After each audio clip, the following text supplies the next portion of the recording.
तो rule number अगर 4 की हम बात करें, तो रूल नंबर 4 होता है हमारा रूल ऑफ 70। ये बताता है हमें इन्फ्लेशन के बारे में। कहने का मतलब, मान लीजिए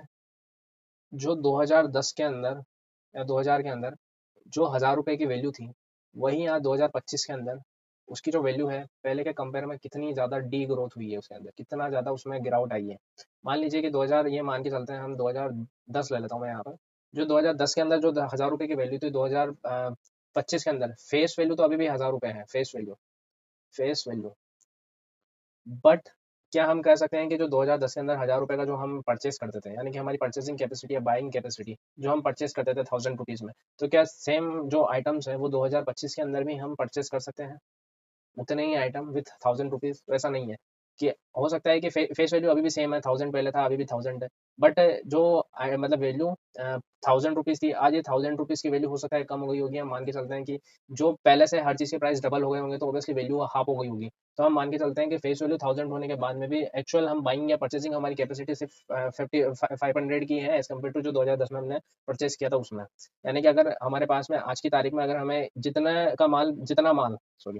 माल हमें 2010 में 1000 रुपए का मिलता था, वही माल हो सकता है आज हमें खरीदने के अंदर 2000 रुपए का खर्चा करना पड़े। तो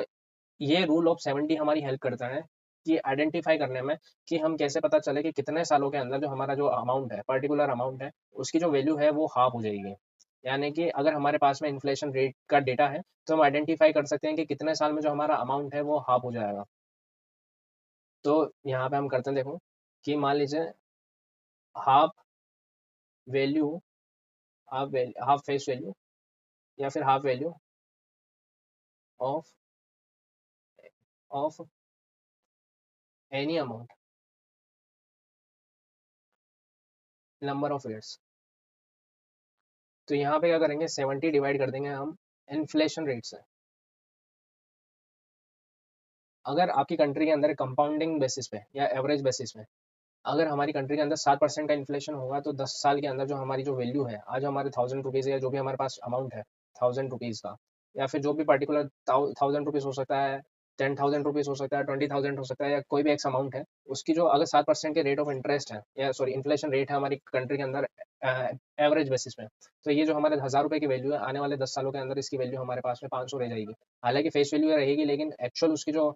वर्थ इट है, यानी कि परचेसिंग प्राइस है, वो सिर्फ 500 रह जाएगी। वहीं अगर हमारे देश के अंदर अगर इन्फ्लेशन रेट लगभग 3.5% का मान के चलते हैं, तो उस कंडीशन में जो हमारा पैसा है वो लगभग 20 सालों के अंदर हाफ वैल्यू अपनी खो चुका होगा। तो ये